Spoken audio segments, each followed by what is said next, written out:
নমস্কাৰ মই হিৰণ্য কুমাৰ নাথ চিপাঝাৰৰ ফ্লৰিকা নাৰ্সাৰীৰ পৰা আপোনালোকক আজি দেখুৱাবলৈ ওলাইছো আমাৰ সাধাৰণতে দৈনন্দিন জীৱনত ব্যৱহৃত যিমানবিলাক মছলা আছে সেই মছলাবিলাকৰ কিছু সংখ্যক আমি ঘৰতে পাব পাৰো তেনেকুৱা ধৰণৰ মছলা কেইবিধমান দেখুৱাব ওলাইছো আপোনালোকে চাব এফালৰ পৰা মই দেখুৱাইছো এইটো হৈছে তেজপাত গছ তেজপাতটো আমাৰ দৈনন্দিন ৰন্ধা বঢ়াত অতি অপৰিহাৰ্য এইটো তেজপাতৰ গছ গুটিৰ পৰা হয় মানে বীজৰ পৰা হয় নাইবা ডালৰ পৰা হয় এই দুটা প্ৰকাৰ ডালৰ কলম কৰি পেলাই কৰা হয় নহলে বীজৰ পৰা কৰা হয় বীজৰ পৰা কৰাটো ভাল এটোও ভাল কেৱল অসুবিধাটো হৈছে কি ইয়াৰ জাত কিবাটা থাকে তেজপাতৰ যিবিলাক সৰু সৰু পাত থাকে একেবাৰে অকণি পাত সেইবিলাকৰ এটা ভাল জাত আছে যেটো গুণটো বহুত বেছি আৰু ভাল খাই ভাল লাগে যেনেকৈ চাহত দিলেও ভাল লাগে আঞ্জা মাংসত মাছত দাইলত চবতে দিলে ভাল লাগে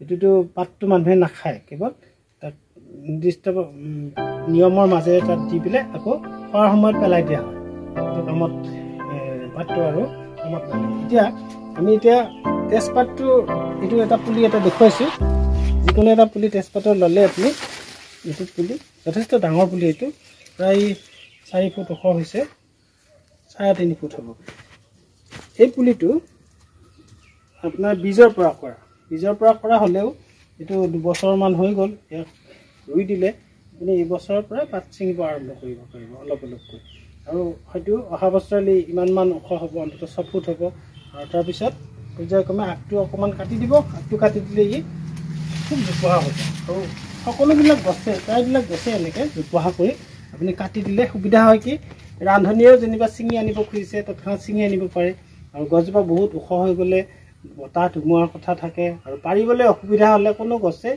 উপযোগিতা বহুত কমিছে গতিকে আপোনালোকে গছবিলাক ধুনীয়াকৈ শেপ কৰি দিব কাটি পেলাই এটা নিৰ্দিষ্ট সময় আছে এটা ফাগুন চ'ত মাহত গছবিলাক কাটি দিলে বহাগত বঢ়িয়াকৈ পোখা মাৰে এইটো হৈ গ'ল ইয়াক কোনো বিশেষ সাৰৰ প্ৰয়োজন নাই ইয়াক বছৰে বছৰে কোনো সাৰ দিব নালাগে যেহেতু ইয়াত ফল নালাগে ইয়াত কেৱল পাতটোহে লাগে ফল লাগে যে ইয়াৰ পৰা ফুল ফুলি বীজ হ'ব সেই বীজটোৰ আমাৰ পাকঘৰৰ বিশেষ কামত নাহে আমাক কেৱল আমাৰ ইয়াৰ পাতটো ব্যৱহাৰ হয় গতিকে ইয়াৰ নাইট্ৰজেন জাতীয় সাৰে বেছিকৈ লাগে যেনিবা গোবৰ চবৰ এইবিলাক বেছিকৈ দিলে যথেষ্ট পৰিমাণে বাঢ়িব ইয়াৰ পিছত আহক আমি দেখুৱাইছোঁ আপোনালোকক ডালচেনি গছটো দেখিবলৈ বিশেষ ডিফাৰেঞ্চ নাই ইয়াৰ মাজত ইয়াৰ যেনিবা এই পাতবিলাকত এই শিৰটো ডাঙৰ শিৰটো আছে পাতটো অলপ চালে ইয়াৰ যি পাৰ্থক্য আছে গুণগত পাৰ্থক্য সেইটো ধৰিব পাৰি তেজপাত আৰু ডালচেনিৰ মাজত যিহেতু পাতৰ সাদৃশ্য বহুখিনি আছে গতিকে প্ৰায়ে ভুল হয় কিনোতাসকলৰ ভুল হয় যে ডালচেনি বুলি তেজপাতৰ গছ ৰুৱে আৰু তেজপাত বুলি ডালচেনিৰ গছ ৰুৱে এইটো ভুল হয় এইটো নাৰ্সাৰীবিলাকৰো ভুল হয় কি হয় একেলগে থৈ দিয়া থাকিলে ওচৰা-ওচৰিকৈ থৈ দিয়া থাকিলেও কেতিয়াবা মিশ্ৰণ হৈ যায় মিহলি হৈ যায় গতিকে সেইটো বৰ দুখ বুলি ধৰিব নালাগে তেজপাতৰ গছ হ'লেও আপোনাৰ কামত লাগিব ডালচেনি হ'লেও কামত লাগিব কিন্তু তেজপাত বিচাৰজনে যাতে তেজপাত পায় সেই ধৰণে আপোনালোকে নাৰ্সাৰীসকলেও সেই ব্যৱস্থাটো খুব ভালকৈ ৰাখিব লাগে যাতে যিটো তাৰ পাৰ্থক্য আছে সেইটো বেলেগকৈ ৰাখিলেহে কামত আহিব ইয়াকো সেই একেখিনিয়ে পদ্ধতি আপুনি বীজৰ পৰা হোৱা বা ডালৰ পৰা হোৱা পুলিটো লগাই দিলে 2 বছৰ পিছত আপুনি তাক ব্যৱহাৰ কৰিব পাৰে উদাহৰণস্বৰূপে মই এটা পুলি দেখুৱাই দিছোঁ চাব এইটো পুলি তেজপাতৰ পুলি মাত্ৰ এবছৰ হৈছে লগোৱা আমি এতিয়া আমাৰ ঘৰখনে সমস্ত পৰিয়ালে এইটোৰ পৰা খাই আছোঁ এইটো পুলি সুন্দৰ বাঢ়িছে অহা বছৰ এইটো আমাৰ মূৰৰ ওপৰ পাব ডাঙৰ জোপোহা হ'ব এনেকৈ ৰুই আগটো কাটি দিব লাগে কিছুদিন পিছত তেতিয়া জোপোহা হৈ যায় আৰু ইয়াৰ গোন্ধটো আপোনালোকক কেতিয়া এই গোন্ধটো পোৱাৰ কোনো ৰাস্তা হোৱা নাই বাৰু কিন্তু মই পাইছোঁ যে ইয়াৰ গোন্ধটো খুব সুন্দৰ সৰু সৰু পাত এনেকুৱা গছ ৰুব লাগে ইয়াৰ পিছত আমি আহোঁ আৰু এটা মছলা এই মছলাটো চাওক এইটো হৈছে নাম কেইবাটাও আচলতে পান মছলা জাতীয় এইটোৰ পাতবিলাক ছিঙি লৈ আপুনি চিধা চবাই খাব একদম মুখ শুদ্ধিৰ সুন্দৰ কাম কৰে ইয়াত যেনিবা কোনো ইয়াৰ এনেকুৱা নহয় যে এই পাতত বাহিৰে কিবা বেলেগ বস্তু খাব পাৰিব এইটো নহয় এই পাতটোকে চবাই খাব মুখ শুদ্ধিৰ কাৰণে হীৰামতি খোৱা যেন লাগিব পান মছলা খোৱা যেন লাগিব গুৱামুৰি খোৱা যেন লাগিব এই আটাইবিলাকৰে সংমিশ্ৰিত ৰূপ আৰু খালে মনটো ভাল লাগিব। তামোল খাই ভাত খাই উঠি খাব পাৰে, নাইবা এনেও চুবাব পাৰে। ইয়াৰ কিবা কিবি ঔষধি গুণো আছে আৰু পাৰ্শ্ব প্ৰতিক্ৰিয়া নোহোৱা বস্তু এইবিলাক। গছৰ পৰা আপুনি ছিঙি খাইছে, ভাল লাগিব। আপোনাৰ ঘৰখনত থাকিলে আটাই এইটো উপভোগ কৰিব পাৰে। এনেকুৱা এজোপা গছ থাকিলে আপোনাৰ আলহীকো দিব পাৰে, আপুনি নিজেও খাব পাৰে আৰু ইয়াৰ পৰা পুলিও বনাব পাৰিব। ইয়াৰ গুটিৰ পৰা পুলি হয়। ইয়াৰ পিছত আমি আহিছোঁ এইটো সৰ্ব সুগন্ধি মছলা বা অল স্পাইচেছ। এইটো মূলতঃ দক্ষিণ ভাৰতীয় এবিধ মছলা গছ। ইয়াৰ পাতবিলাকেই মছলাৰ কাম কৰে। এই পাতবিলাকে এই গছটো বহুত ডাঙৰ গছ নহয়, খুব বেছিতে বেছি হ'লে 10-12 ফুট ওখ হ'ব আৰু বহুবৰ্ষীয় গছ। ইয়াৰ পাত সদায় সেউজীয়া। ইয়াৰ পাতটো যিকোনো এটা পাত আপুনি অলপ পুৰঠ পাত এটা ল'ব, এনেকৈ পাতটো লৈ পেলাই, যেনিবা আপোনাৰ ঘৰত পৰিয়াল 5টা আছে, 5জন, আপুনি এইখিনি ল'ব, ইমান গোটেই পাতটো নহয়, ইমানখিনি পাত মোহাৰিব। যেতিয়া আঞ্জা উতলি থাকিব, মাংস হওক, মাছ হওক, দাইল হওক, চব্জি হওক, এই উতলি থকা আঞ্জাখনত এইখিনি মোহাৰি পেলাই দিব উতলি থকা অৱস্থাত। এতিয়া মোৰ হাতখন সুন্দৰ সুগন্ধিৰে ভৰি পৰিছে।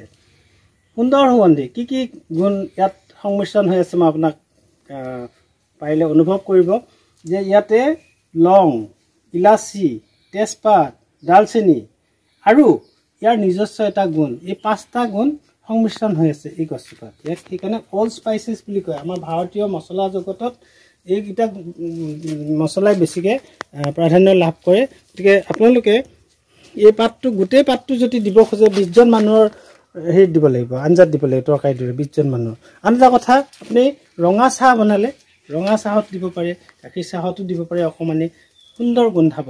গতিকে আপোনালোকে ঘৰত এনেকৈ এজোপা ৰুই ল'ব পাৰ্মানেণ্টলি, স্থায়ীভাৱে আপোনাৰ মছলাৰ সমস্যা সমাধান হৈ যাব। আৰু লগতে আপুনি বন্ধু বান্ধৱীক দিব পাৰিব, ওচৰ চুবুৰীয়াক দিব পাৰিব। আৰু ইয়াৰ গুটিৰ পৰা হয় যদিও আমি আজিলৈকে ইয়াৰ গুটিটো মানে ফাৰ্টাইল হোৱা দেখা নাই, মানে নিষিক্ত গুটি, বীজ পোৱা নাই। বোধহয় কেইবাজোপা থাকিলে হ'ব পাৰে। গতিকে এতিয়ালৈকে ইয়াৰ বীজৰ পৰা আমি বনোৱা নাই, কিন্তু এইটো জানো যে কেৰেলাৰ ফালৰ পৰা, অন্ধ্ৰপ্ৰদেশৰ ফালৰ পৰা এই পুলিটো অসমলৈ আহে। সৰু সৰু পুলি আহে, আমি ৰাখি পেলাই 2 বছৰ ৰাখি ইমান ডাঙৰ কৰোঁ। আৰু আপোনালোকে এটা পুলি ৰুই ল'লে গোটেই জীৱনটোৰ কাৰণে মছলাৰ সমস্যা সমাধান হৈ যাব। গতিকে একোজোপা গছ লগাই ৰ'ব, বিশেষ মেইনটেনেঞ্চ নাই, অলপ ৰ'দ পৰা ঠাই লাগিব। যিমানে ৰ'দ পৰিব ইয়াৰ মছলাৰ গাঢ়তাটো ইমানে তীব্ৰতৰ হৈ উঠিব। আৰু এবিধ মছলা, আমাৰ অতি প্ৰয়োজনীয় মছলা এবিধ আছে, জালুক। আমি জালুক কেনেকৈ ৰুইছোঁ আপোনালোকক দেখুৱাই দিছোঁ, আহক চাওঁ আমি জালুকৰ খেতি কৰা পদ্ধতিটো। আৰু লগতে জালুকৰ বোধহয় লাগি আছে, ফল লাগি আছে, সেইটো দেখুৱাব পাৰিম।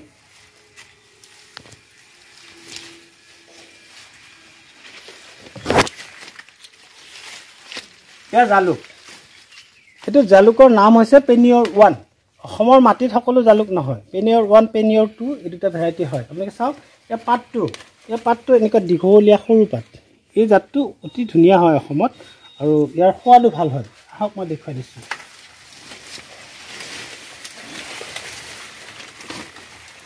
পকা ৱাল যদি এনেকুৱা ৰাফ ৱাল থাকে, এই ৰাফ ৱালতে এই জালুকটো খেতিটো হৈ যায়, একো দিগদাৰ নাই। এইখন আমাৰ চৌহদৰ ৱাল, এইখনতো দেখিছে জালুক কিমান ধুনীয়াকৈ হৈছে। আৰু জালুকতে অকল গছডাল হৈ আছে তেনেকুৱা নহয়, জালুক লাগিছে, আমি খাই আছোঁ জালুক।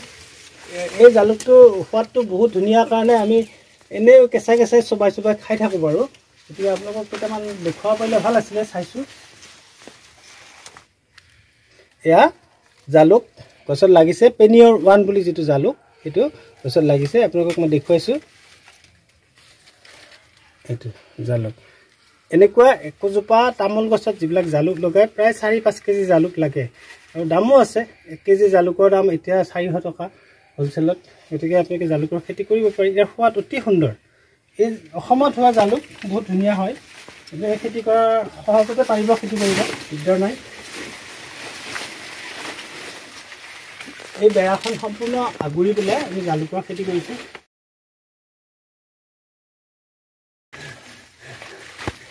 জালুক চাওক, দেখিছে ওপৰত জালুকেই জালুক।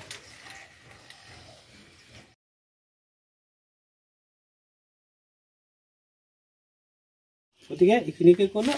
আৰু কিবা সুধিবলগীয়া থাকিলে আমাৰ ফোন নম্বৰ দিয়া আছে 8011725434 আৰু 9435048449 চিপাঝাৰ দৰং ফ্লৰিকা নাৰ্চাৰী। গতিকে এইখিনিকে ক'লোঁ আপোনালোকক ধন্যবাদ।